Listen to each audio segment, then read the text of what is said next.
Welcome, everybody. It is time for the Witches Movie Coven, starring Black Phillip and Black Phillip, Black Phillip, Black Phillip, and Black Phillip. Oh, yeah, and a few humans along the way. I am Patti Negri. I am one of your hosts. You might know me from The Witching Hour or Ghost Adventures or Bathroom Walls Across America. Let me introduce you to some of my co-hosts. How about you, Courtney? That's me. I'm Courtney Buckley, ghost bait on Scared and Alone, and I am back from the dead. I heard last week there were speculations that the haunted Roomba, which is still sitting behind me, got me, and I can neither confirm nor deny that because I'm not sure. I took a little spill in my house, and by a little spill, I mean I went flying across my dining room and landed directly on my knee.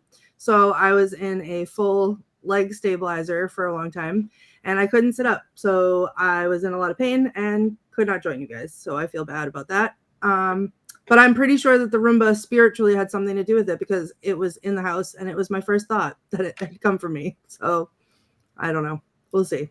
Well, we are glad that you are back because we missed you immensely. Richard-Lael. I am Richard-Lael. Richard-Lael is one name, not two. If I were just Richard, I would be a. With that, I am the gentleman psychic. I'm a psychic medium. I used to be a psychic small, but I've gained a lot of weight thanks to New Orleans.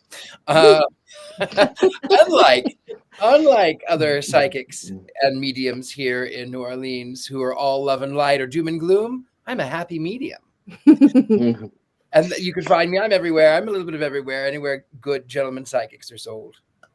Thank you very much. Jason. I'm Jason Mankey. I've written a ton of books for Llewellyn.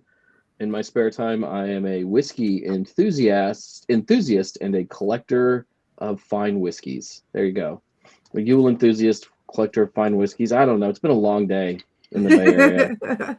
Well, we are glad you are here too. And last but absolutely never least, the beautiful Heather Greene. Hi, everybody.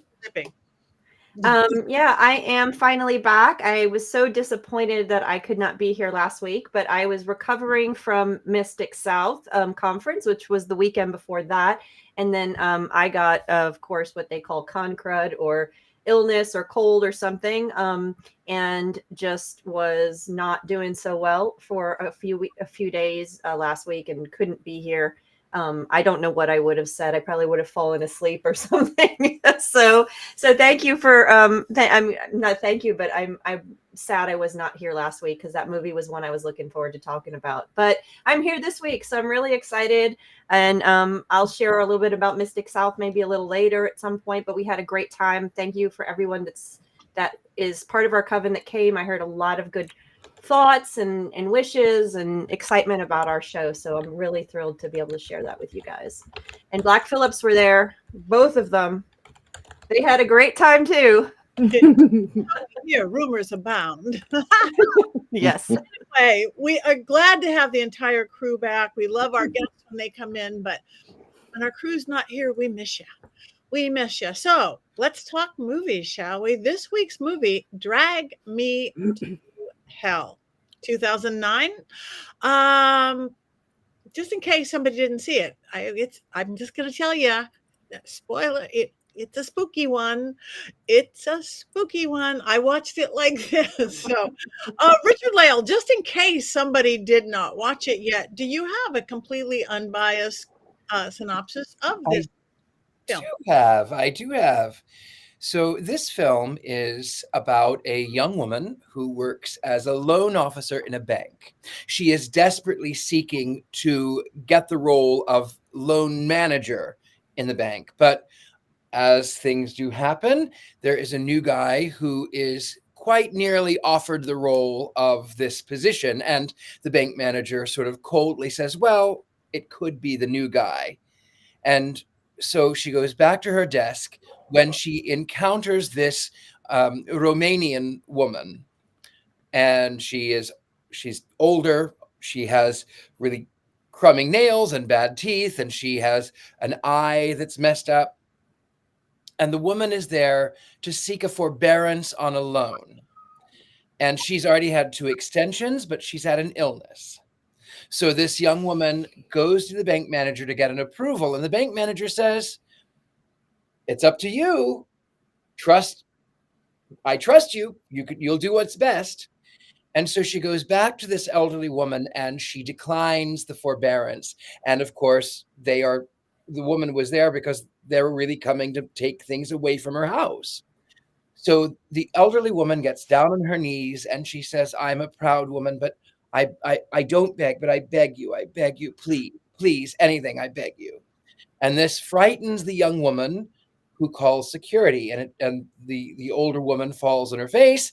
And so the old woman is rushed out, and she is obviously hurt and angry, and she points a finger. Then, of course, there is the obligatory parking garage fight scene, which I'm not going to go into right now for reasons. Oh, I can't wait to go into it later. Obligatory. The elderly woman is in the parking lot and manages to steal a button, causing this girl to be cursed. She then, stealing a button from her coat, I should have said, steals a button from the woman's coat. And so she says to her that she's going to be, one day, the young woman is going to be the one to come back and beg for her to do something. So she finds out through a course of things that, yes, she has been cursed. She goes to see a psychic. The psychic says it's a lamia. We'll talk about that too. There's another major thing I have to talk about that. A lamia is this, according to the story, it's a demonic spirit who takes the form of a goat. We'll talk about that later. That's one of the major things we have to discuss. Anyway, she goes to this rigmarole. She finds out that, yes, she is cursed. Yes, the lamia is going to take her to hell. There's White Phillip right there. She's going to be dragged to hell, and she has to sacrifice. She has to make a sacrifice. So she makes a cat. Of course, that doesn't work. So she goes, right. That's another thing we might talk about. She goes back to her psychic. The psychic says, "Well, we're going to take you over to meet this woman who lives in, quite frankly, what is one of my dream homes. And the inside does not match the outside. We'll go there for a minute." Anyway, we find out that she cannot actually, she's tried to stop the spirit. She can't stop the spirit. In the end, the girl has mixed up. She thinks that she has gifted this button back to the Romanian woman, who is now, by the way, dead. She's dug her up. She shoved it down her throat. She says, "I give you this button." And then she goes on to meet her boyfriend. And come to find out, it wasn't a button that she had shoved down the throat of this deceased Romanian woman. It was, in fact, her boyfriend's standing Lady Liberty coin. They were the same size in the envelope. And as he presents it to her, she falls onto the train track, where she is dragged to hell. Roll credits. Also, I failed to mention the 73 Oldsmobile 88. That's the yellow car that is in all of the Raimi films. Anyway, we'll talk about that maybe a little bit more too. Anyway, that's it. Thank you. Now we are clear on the film. We could send it over to Heather if she has any more information. I don't know if it is in your book or not. It is. It's mentioned. I don't spend a ton of time on it, but it is mentioned. And I forgot to just point out my book earlier. Lights, Camera, Witchcraft is the book we're talking about. It's a definitive guide to witches and witchcraft in American movies and television. I do mention it. I don't spend a ton of time on it because it's at an interesting point in film. In witch films, so I don't spend a ton of time on it. But I'm going to give you five little things to know about this film before we go any further. So first, context. Of course, we love context. Then we'll talk about Sam Raimi a little bit, other things he's done. The theme of good versus evil. I could probably talk about that for 2 or 3 hours and do a dissertation on it. Then we're going to talk about Lamia, and then finally, what people said about this film and what the critics say. So first, context. It's 2009. This is considered a horror film, and I think its budget was around 16 million. I'm looking at this, and I think total it's earned since then 60 million. I saw numbers at 90 million. I'm sorry, its budget was 30. I'm sorry, and it made only 16 million in the opening. But since then, it's earned its money back over time because it's been very popular. It got decent ratings, and it's decently it's liked for a number of reasons. So context, 2009. This is not a period of time when witch films were popular, which is obvious probably by the way witches are treated in this film, or magic is treated. This was a period of time. This is sort of the end of that interest in paranormal films and ghost films, and a lot of stuff during the in-betweens of the witches and magic is treated not quite as gently or as probing in the in-between times, the times between witch popularity. So this was before that. So this film was made during a period of time where most films that contain witches and magic were more paranormal. They're more standard. They don't really probe into what Wicca is or witchcraft or any of the things. They don't really deeply express the themes that are usually present in witchcraft films like The Craft or later, or Charmed that we see, or later films. So this is largely a film that's in that period of paranormal, and it really hits that because we do see the paranormal horror in here. Of course, this is not the same as the paranormal earlier. Some of the paranormal earlier are more ghosty. This one is more demon. Well, it's very demon. So it's very much very different. And it is more of an anomaly in that sense. So Sam Raimi made this film. Sam Raimi is famous for Spider-Man, the ones with Tobey Maguire, and did a lot of work on that. Also, still the best one. And for the Evil Dead franchise, that was the breakout. And then also a movie that we probably should do out here at some point, The Gift. I don't know if anybody's seen The Gift. It's a 2000 film. It's really good. There's tarot readers and stuff in it. Definitely one we could do here, The Gift. And then one of my least favorite Oz films ever made, and I'm angry at him for doing, is Oz the Great and Powerful.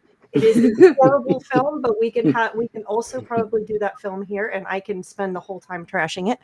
And also Doctor Strange. So he's done a lot of big films. This particular film also was written by him and his brother, and it was written by them from scratch. He said in an interview that he enjoyed doing this film because he got control, low budget, after doing Spider-Man. He had full control over this, which made him feel like he was back doing the first The Evil Dead. So it was really a really good breakout for him in that way. He's not only a horror director, but you can see his skill in the horror genre. He knows it. And a lot of his favorite directors he lists are horror and suspense, older directors that do horror and suspense. So we have that. So that's Sam Raimi. He actually appears in the film as a ghost. I didn't spot him during the seance scene. And several of his family members he has in the film as well. So he threw in his brother, not Ivan, the other one, and a few others. So that's Sam Raimi. That's the director. The theme, good and evil, of course, as I said, this isn't probing into witchcraft. This is a straight up, you are a bad person, you will go to hell. That is the central theme of this. And he uses all of these different tropes and all of these different cues to make that possible. And all of these things come from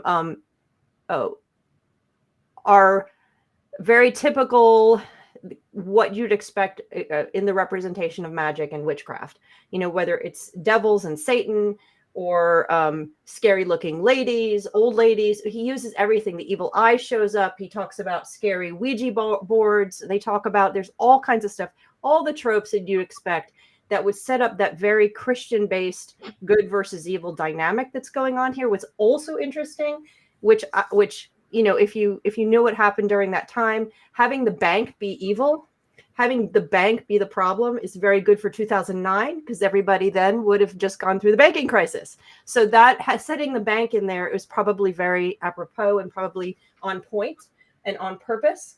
You also have a very nuanced reading, which is something that I've studied a lot, is that you also have this setup between Middle America and Coast, specifically LA here. And in movie language, in a lot of movie language, especially when you have the binary of good versus evil, middle America is good and LA is bad.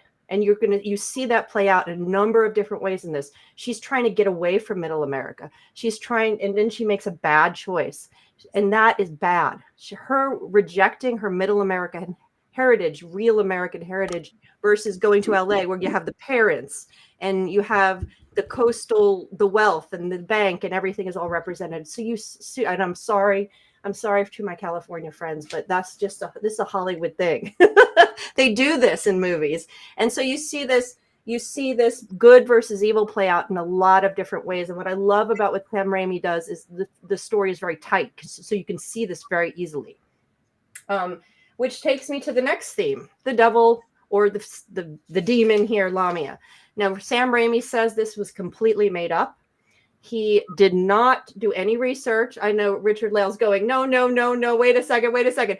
He did say the only research he did for this film was for the character, the Roma character, the gypsy, as they call her in the film, and Lamia. And he said they found mythological and folkloric figures all over the world that were called Lamia. So they said, this is what he said.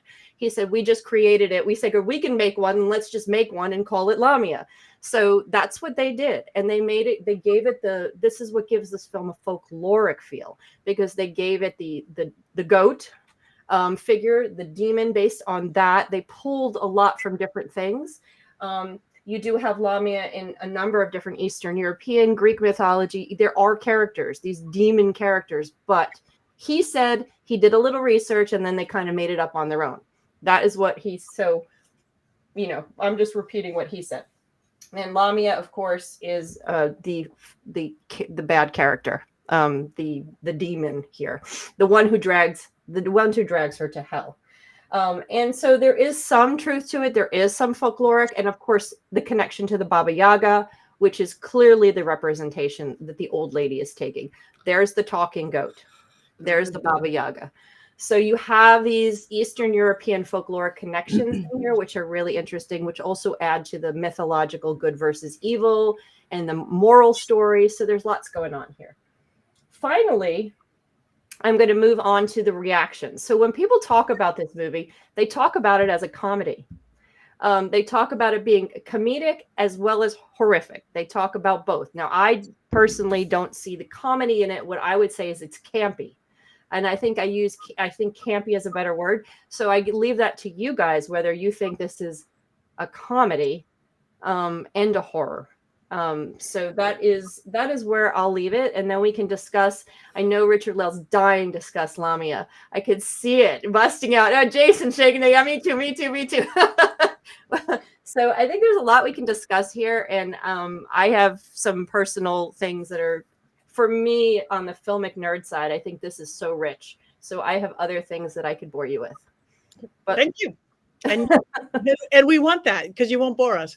Richard-Lael, if you're bursting, please burst. Well, historically, the Lamia is a Greek goddess demon, and that is a loose word. It's loose. It's not like Western demon. Like it's. Anyway, she's half serpent, half woman, and she was the lover of Zeus, and also she was sort of the boogeyman that mothers would say, if you're not good, the Lamia is going to eat you. Like Baba Yaga. Right. And it has nothing to do with the goat. It's not a male energy. It's not the Baphomet. It has nothing to do with any of that. It's different. So that was the one that the Lamia, that one really bothered me. Can I talk about what really bothered me? Yes. You talked about it, so I just have to jump right into it because since you said it, I can't control it anymore. In the fight scene in the car, when, first of all, we're using an office stapler to somehow hammer industrial-sized staples into this woman's face hard enough that it pinches her evil eye closed. That's fine. But then when she flies forward and smashes her head on the dashboard and her teeth come out, she then gums her chin. What was that? Well, and then See, why so were her weird. dentures? Why did her dentures look like rotted teeth? That's Right? what me. Who did you pay? Nobody. See, this is obviously, why 'cause it's you a needed bank loan. comedy. This And is why it's also- also a comedy, because I laughed pretty hard at that scene in places because it was so absurd, and it really wasn't scary when she's trying to gum the bank person to death. I Yeah. mean, you know, like, Mhm. I feel bad for her because I wouldn't want to be gummed by anybody like that, but it wasn't had- scary. And why was it so sloppy? Oh God! Like there was a lot of spit, and I Talk felt to. very uncomfortable. That was the And- horror part. That was the horror part. Right. But the other thing too is like every time I couldn't understand, maybe it wasn't just for me between a comedy or a horror, and I'm going to say this as carefully as I can, because at no time did any of the actors sound scared. They sounded like they were filming another kind of movie. So I think we need to work on our Scream Queen aesthetic before we film a movie like this, because the sounds that they were making were pornographic. Really? Yes. That's all I could think about the whole time. I'm gonna have to go listen to a porno film. Every time anything, I can't even. Every time anything happened, it was not screaming. It was like moaning.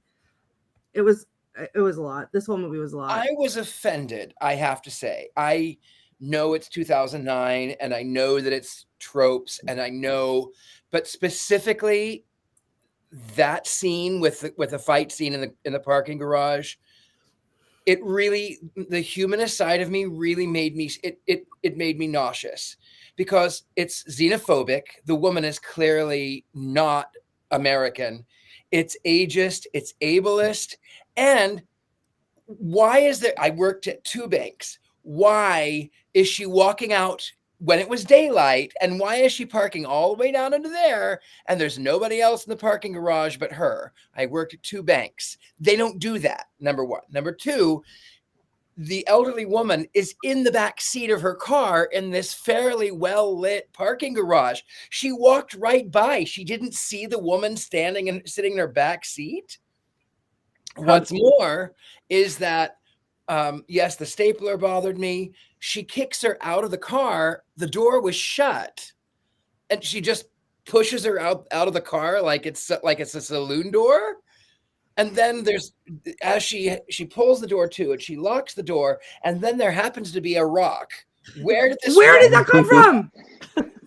Why is there a rock in this parking garage? And furthermore, why didn't the elderly woman just kill her? That would have been the end of the movie. That's it. I will say, however, on the 73 Oldsmobile 88, that is a Rami car. And if you look at the license plate, it says 99915, which is upside down, is 666, by the way. How did the old woman know what car to get into? Is an open question, right? I mean, powerful magician, I guess. I have met you, so now I know what car you drive, and I will hang in the back seat. That whole situation could have been done a lot better. I just thought that was really silly when I was watching the movie. Also, No, I the mean, silly. yeah. Oh, sorry. Go ahead. No, go ahead, Courtney. I was gonna say the silliest, wildest fight scene for no reason whatsoever is then the climax of which is her pulling a button off of her coat. Like, if all you needed was a button, what are we doing here? Give me that button. Okay. I mean, I watched a lot of it like this because I mean, it is the gumming, the saliva. That's bizarre. I never laughed like a comedy. I kind of agree with Heather more that it's more campy than that because it wasn't a comedy is different to me, and I could never have anything a comedy that killed the world's cutest kitten. I am sorry. I am the girl who's never even seen Old Yeller or Bambi or even any Disney animal movie because I'm afraid there's going to be cruelty to an animal. And the cutest little kitten, and you saw it come in, and you saw it come in, and she did it, and she did it with way too much glee. And I kind of lost it right there. And then we saw the poor beautiful goat, and I'm like, oh God, they're going to do that too. The goat survived. So I love that. Well, then the cat got thrown up after. Like that was But it was uncalled dead. for. But it was Right. dead. I Did think. throw up. Cat. Right. Now But she buried. extra I couldn't. I'm like, this is the worst thing I've ever seen as far as the cute kitty. It's like I'm picturing in my mind end credits. No animals were harmed in the making of this film. End credits. No, but I couldn't do it because, I mean, I'm all for freedom of speech, but that should be illegal. There you go. I thought the goat was funny though in that whole loved the scene. Like when he bites a person, it was so campy and unbelievable. Right? That is hilarious. And I'm rooting for the goat right there. I It's know like it's an a evil demon Christmas with the special. I know the goat just has a demon in it, but it was just so silly. To me, this is funny. Maybe I have a bad sense of humor. I think it was funny. And in metaphorically speaking, white goats represent money. She spent $10,000. $10,000 for a 2-minute seance? $10,000. So white goat represents money. And then what demon? This is my favorite part because we're now full demon possessed at this point and trying to kill everybody. But we're gonna take a dance break while we hover over the table. Like, what was that? I'm just saying. Like, everyone had time to do something because we were too busy like over the table. What? I don't know. I remember seeing this movie when it first came out. Yeah, and the dude doing that crazy Irish jig in the air. Yes. I remember seeing this movie when it first came out. I didn't remember anything about it when we brought up when we said we were doing it. I was like, oh, cool. Like, because I remember it being a horror movie. And I think the jump scares and stuff got me back then because I'm sure I saw it in the movie theater. But I didn't remember anything else about it. And then I started watching it and I was like, this is painful in all the ways. Like when the gumming happened, I was like, I have to go, but my leg's still not better. I can't. Roomba, take me because I can't watch this anymore. Roomba, take me. And then it just got worse. That's going to be the sequel. Roomba, take me.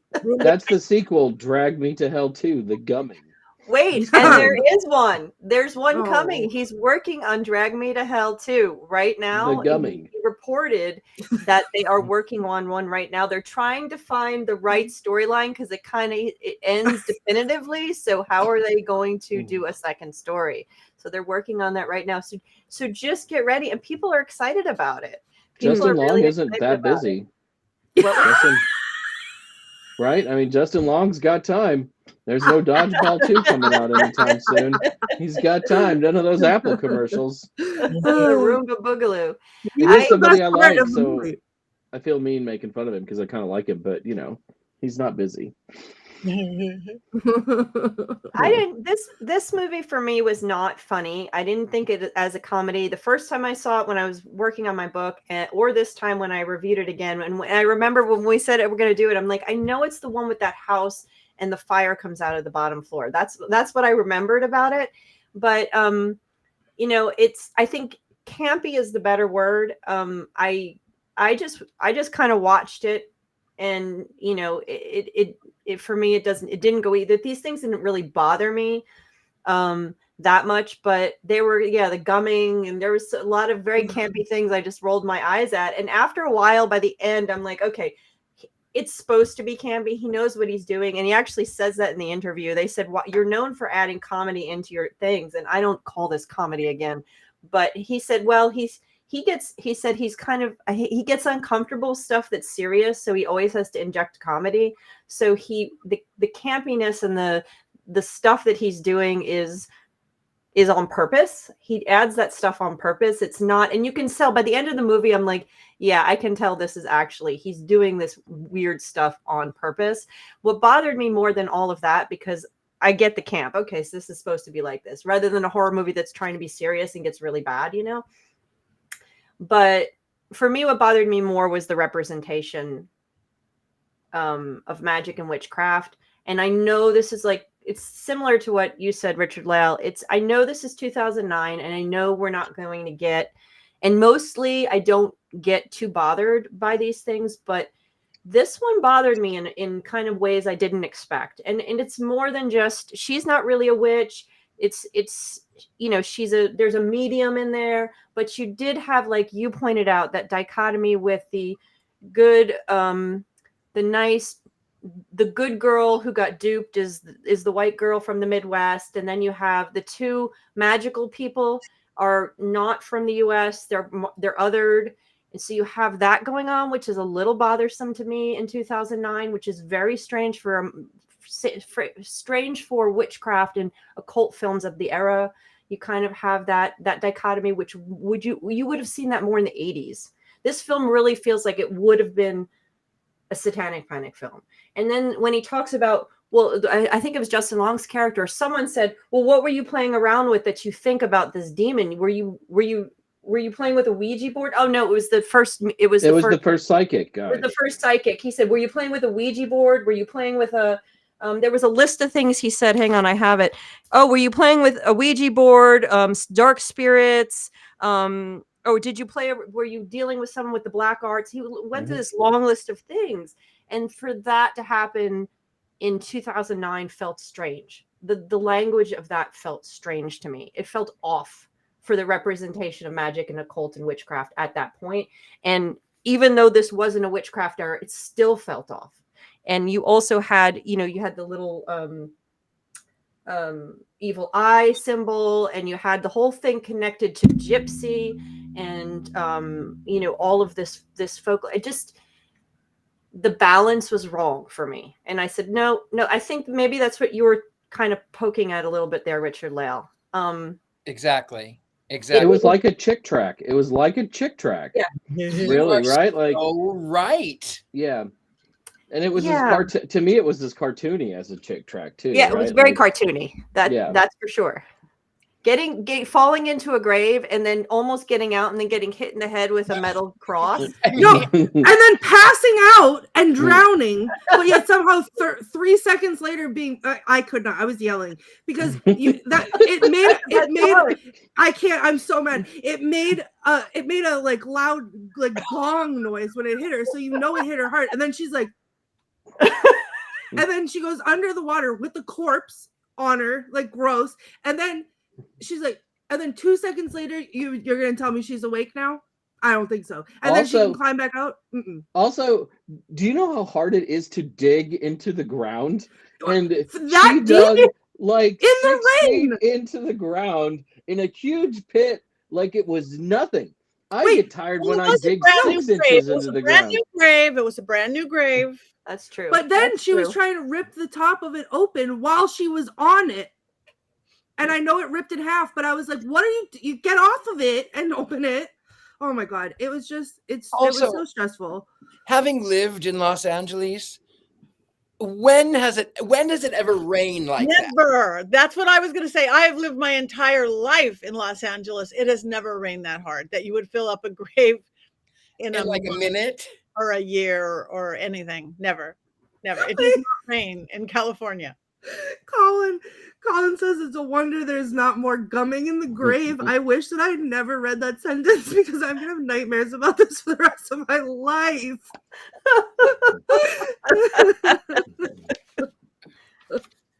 Now I looked this up after watching it because I couldn't get anything past the cat. I'm sorry, that was it. And then I read something that a whole fan thing came, which didn't make sense to me because they had the one little quote that the girl used to be fat, and that this was all delusional and not real demons, but it was an eating disorder.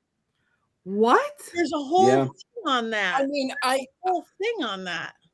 I, as a storyteller, I could understand. So maybe she didn't eat and it made her brain malfunction.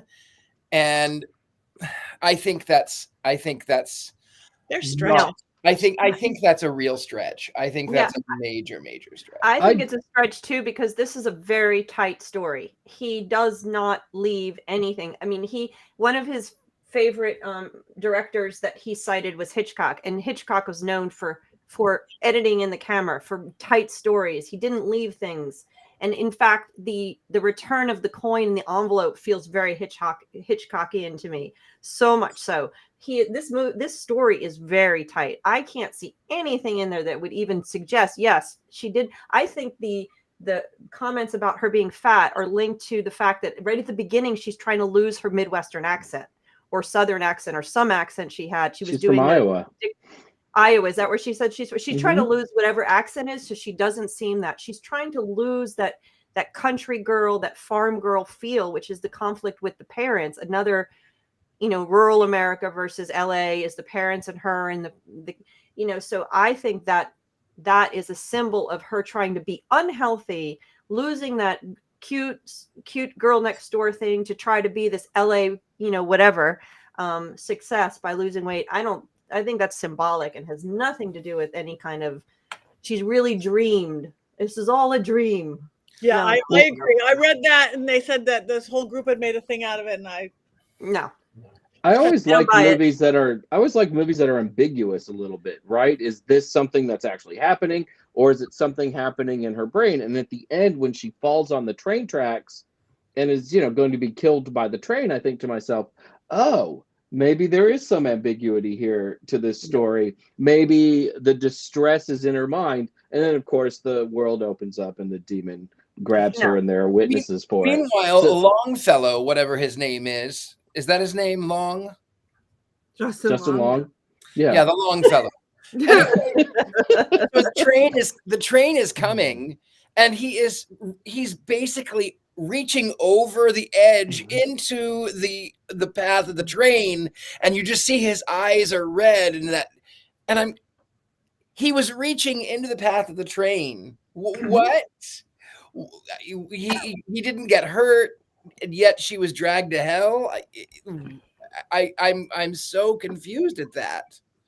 Maybe she's gonna come back as what's it? Islamia, the goddess Islamia. Maybe that's the next movie. I mean, maybe we need to write the next one since he's having trouble finding the story. I'm gonna call him up and have him run the Roomba around and then drag me into hell if I ever have to watch this movie again. So would that be a wands down then, Courtney? I don't know. I'm undecided. Cat. Bring back the damn kitty. Yeah. Oh, that was the cutest kitten. All right. Well, we've discussed, we've circled. Do we have any quotes for this, Ms. This was a very unquotable movie, which I said out loud. That was the quote because I said it out loud about 6 times while I was watching it, but I do have a couple. Some of them I can't say, so I'm gonna have to try to censor them. Hold on. Let's see. When she screams, "Get your filthy pig knuckle off my desk." I was like, this went from 0 to 100 real quick, honey. And then the demon said, "I don't want your cat, you dirty pork queen." Love it, that one. Mm-hmm. And then when the guy gets, the nosebleed, where she's just spraying blood out of her nose for no reason. Like, that was very. And he's like, "Did I get any in my mouth?" I was, oh, okay, great. And then my absolute favorite line was when she's shoving the envelope into the corpse's mouth, and then she yells, "Choke on it." Which? Well, I didn't. Stitch. I didn't want to associate the witch word with that word, but choke on it, you be. And I thought that was pretty exciting, but then ruined it entirely by the bonking on the head of and the fact that wasn't even the button. So now I'm mad about that. That was my favorite line. So that's what I got. Beautiful. All right. Did we want to discuss before we move on to the Mankey movie minute? We're kind of speeding through this one really fast. And go on, Jason. I do think that there's some work politics at play in this film, though, that we have not discussed. Please. Because she makes a bad choice because the men in her office are screwing with her so badly. Like, it's clear that her boss is sort of a sexist, chauvinist kind of jerk face, right? And then the other loan officer who has just kind of shown up and says, "Get me a sandwich," and then complains that it has mayonnaise or mustard on it. I was like, wow, that is super offensive. And to me, they're the real villains of this movie because they set everything up in so many ways. If they had just shown her common courtesy and respect and allowed her to get by on her merits, she would not have denied that woman a third month for being late on her mortgage payment, probably. Go on. No, go ahead. I was going to say, and yes, the 2009 banking crisis, yes, we understand that as well. I think that these two stories, the elderly woman who cannot afford to pay her mortgage because of sickness, and the woman who is at work, who is given this choice of, well, you can either have a raise or you can get a sandwich. I think those are really powerful stories. I think that they have a lot to them, and I don't think that either one, like you said, I don't think the elderly woman is the bad guy. I don't think that she's the bad guy. All of these men who were awful, and I have to say, when she found out that the loan papers were stolen by the new guy and taken over to First National Bank, even though I'd watched it a long time ago and I remembered that it wasn't, I still hoped again that somehow it would have been the button and she would have given it to him, who stands there. He's been accused of stealing and don't tell my dad, like a bully. And then she is so good that she says, just get out of here. So even if there were a hell, I don't believe that there is, even if there were a hell, why would she deserve to go to hell?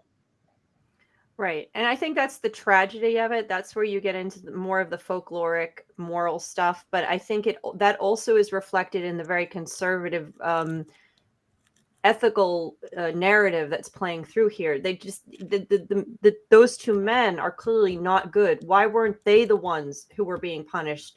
I think if this story was told in a different way by a different person, maybe, or at a different time, that whole ethical line would have gone a different way, and she could have been redeemed for her bad choice because she was pushed into this just trying to get ahead as a young girl or as a person. But she's being punished not just for that choice. She's also being punished on a movie narrative level for wanting to give up her middle America nice girl. That's all tied into this film, into these themes. And so there's a very, like I said, satanic panic. You have the misogyny of the guys. And even though the older lady, to me, and this is like, again, this is where I said this movie has so much thematic stuff that I could just talk about. But even though those two guys, even though the old woman clearly is being harmed by the bank as well, she is set up the way she's dressed with her teeth and all the things. She's set up as the Baba Yaga evil right from the get-go. This movie never gives her the opportunity to ever be a victim. It tries to, we could look at it that way because we don't see characters like that as necessarily bad because we're witches and Satanists and blah, blah, blah, folklorists, whatever you want to call us. But generally speaking, in filmic language, she was evil right from the get-go. And there was no room in this film for an alternative. So, I would say that this narrative could be problematic. And then maybe that gets back to what we were talking about at the beginning. This is a very satanic panic, basic, tight narrative that doesn't leave room for those options, those ethical differences that we're seeking. I feel like I'm sorry. No, I'm sorry. I was just really quick. Like, I feel like I agree with all of that, but also at the same time, she kept saying it wasn't my choice, it was my boss's choice. And I feel like she spent so much of the movie almost like she believed that herself, but it was like she never took responsibility for it. So there, to me, like that weighs heavy on my morals, that like, yeah, you made a choice and these are the consequences, whether you like it or not. Whatever the reasons behind that choice were, it was still yours to make, and not taking responsibility for it and trying to blame somebody else for it feels disingenuous. And that, like, I mean, that to me, you're just as bad because you are not like you almost believe it yourself. You like gaslight yourself into believing it. And like that, I agree with you 100%. And that's what, and that again gets tied back to her wanting to be this LA person, this evil LA person. And she's trying to do this and push ahead. And then she's sorry, Patti. And then, and then at the end, she puts a new dress on. She looks flowery. She looks very country. She has her cute little new light blue. Her whole demeanor changes, and she finally owns up to it. It's like she's finally accepting her true self at the end, perhaps, and because she's not having her job anymore, but she's still going to hell. It's too late. Yeah. We all witnessed it. I didn't feel bad for her. Like I didn't. I felt bad for the old lady in the beginning, but then you throw a temper tantrum about it. I don't feel bad for you anymore either. And then I didn't feel bad for her because she didn't take her. Like, yes, I see where it would have come from. She redeemed herself at the end. She said, "I did it." Right, but all throughout the whole movie, she's even in the seance while the demon is attacking other people, saying, "It wasn't me. It was my boss. It wasn't me. It was my boss." Watching other people get hurt. So that to me is like, it's a little too late. Was this movie sort of Sixth Sense-like in the way that it had the trick ending with, "Oh, I have your button. You did not really get rid of it"? I felt it was sort of one of those things that was supposed to surprise you and shock you at the end, though I didn't really feel surprised or shocked at all. No. I felt duped. Like, Yeah. oh, I just watched all that for what?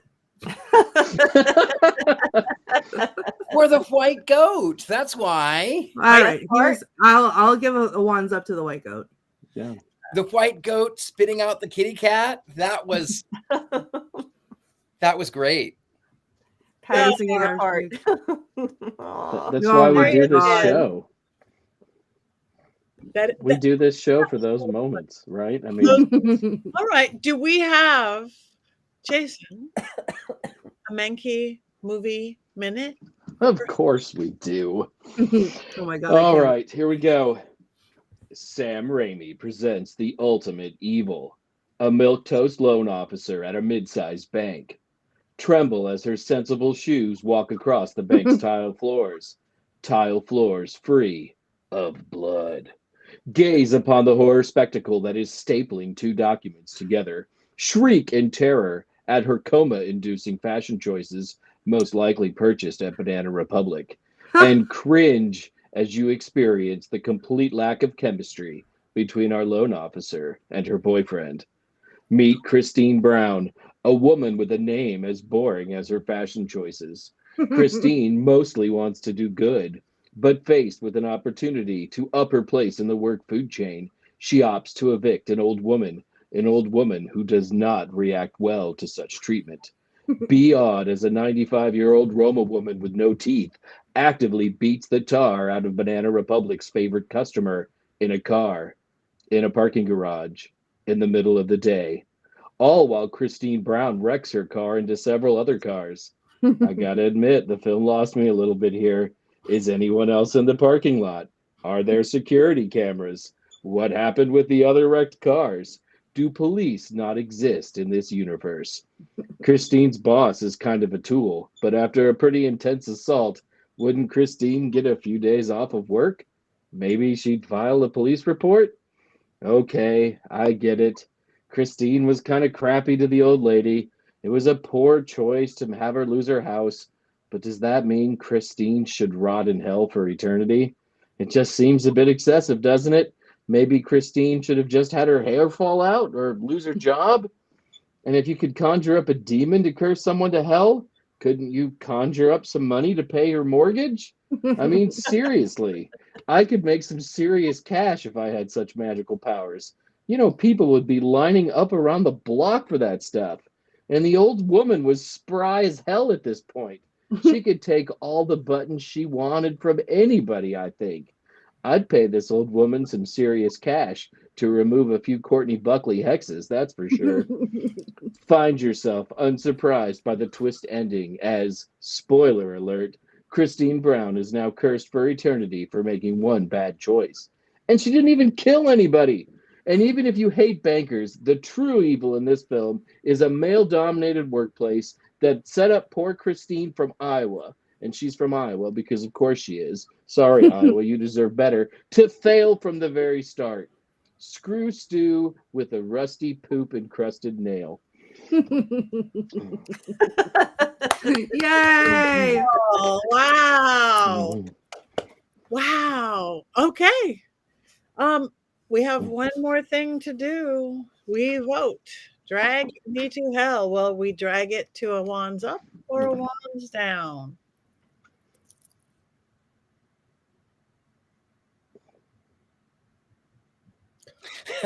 Oh Wow. my goodness, not one Never up. tried so many midways before. Yeah. Okay, everybody, Robert, Colin, Alicia, we have to vote. Wands up, wands down, or just lay it across the middle. Mine is kind of a little up because Heather, I did laugh at it several times. I only laugh when the goat came up to the table when they put him there, and he stood there with his face staring, and he was center screen, and I laughed so hard at the goat's face. It was the only time. I mean, the last 30 minutes are a pretty rollicking good time, but it takes a long time to get to those last 30 minutes, right? I would like to sue for damages for having to watch The Gummy. So emotional distress. That was the horror. I would have gone higher up just because I liked the scary, as stupid as it was, but the cat brought it down. And that book, like sacrificing animals to deities, that didn't need to be in the movie. I was so mad for my deities who do not demand sacrifice. For behold, yeah, Terrible. the goddess says, nor do I demand sacrifice, right? And she jumped into killing a kitty before she even had the rules. Yeah. No. Yeah. Very poor representation of witchcraft in an unnecessary way. Yes. All right. Well, so much. Drag me to hell. We were dragged to hell. Heaven, hell. We don't know. I'm even unclear. What are we watching next week? I think Richard-Lael needs to tell everybody. Flush! He'll save each and every one of us. Boom, boom. We are watching Flash Gordon. Was it 1980, that one? Yeah. 81? 80? With the music of Queen. It's not Flash the runner, it's Flash the footballer with Queen. And leather daddies and winged things and Ming the Merciless. Hawkman. Sorry, I'm very excited. I'm bored. So we're getting some wands up. We're getting wands up. We're getting somebody's hungry. So, they're warming into it a little bit. They're warming into it. I was scared, and that's what you do at a horror film in between. Yeah. All right. We have a few minutes left. We're going to watch Flash next week. Who wants to tell us what they have going on this week? Me. Go, Courtney. I am going several places that were all decided very last minute. So I'm going next week when you see me appear on Witches Movie Coven. This will not be my background because I will be in LA. With the evil ones, with us evil ones. I'm going to go be an LA girl, and I'm going to not take responsibility for my choices while I'm there, and hopefully get dragged to hell. Thanks for maybe she was dragged to hell because of her Banana Republic. Maybe that's maybe that's what it is. I mean, that's anything is. I gotta do some shopping before I go, obviously, because that is not in my wardrobe. And then the next weekend I will be at Michigan Paragon. I'm very excited. I'm sad that it is the last one that's going to happen, but I will see Patti. I'll see you there. Yes. And it'll be very exciting. Yes. Cannot wait to see you both places. Richard-Lael? Yes. So I teach at University of Magicus. I don't have anything planned to write just yet, but I'm always there. Also, Kate Fruhler wrote a book. And it's so good. She is so, I was so honored to write the foreword for her. This book, I have not had someone so succinctly say what I believe in text form, and people have asked me, well, what book? And I go, I don't know. I don't know. But this one, Magic at the Crossroads, Kate Fruehler, I devoured this book. I read it straight way through. I enjoyed every second of it. I think you will too. It's about the devil and Satan in magical practice in modern times, and it's and the connections. So it's amazing. I agree with you. Thank you. While you're there, Heather. Sure. Well, I'm back from Mystic South, which was my big summer thing. So now school has started here, so I'm back doing some mom stuff, and of course working with my wonderful authors, and I'm going to be getting ready for Charles Oz, which is at the end of September. So that's my next big event, is to do Charles Oz, where I'll get to talk about Wizard of Oz, the Wicked Witch of the West, and Glinda in film and television throughout American history. So I'm super excited to bring that to a bunch of Wizard of Oz fans. That's going to be a totally different group of people that I'll be talking to. So that'll be fun. I'll have more on that. And I think that is it. I don't have any other plans at this point, but I do want to say that I also I'm really happy to have worked with you, Patti, on the book that we're doing, which is just getting announced because the cover was just released. I don't know if we have a copy of it again to put up. I did our doll workshop at Mystic South, and our doll workshop. See, I even think like it's our workshop. And we did haunted dolls, and we had a great turnout. We made little puppets, and I did put your book up, and we talked about haunted dolls, and I mentioned your little girl back there, and it was a lot of fun. So I'm really looking forward to seeing this book come out, and I'm honored to do the foreword. So it's been fantastic. I am through my whole life. There it is. Wait, that's the old cover, because now it says foreword by Heather Greene on the bottom, but it looks just like that with Heather's name on the front as well. Proudly. So yeah, this is like literally a dream come true for decades for me, because Llewellyn was my enlistment into witchcraft, and I could not be happier. So, but I'm not mine next. Jason's next. Now, I've got almost nothing going on right now. I'm just finishing my book, High Priest Raymond Buckland, Father of American Witchcraft, but I don't have any events until October, which for me is crazy. I'm just going to be like cabin fever for the next month and a half. Okay, well, thank you. I will be this coming weekend in 2 days. I will be in New Orleans for Hex Fest, teaching 3 different workshops, doing a panel.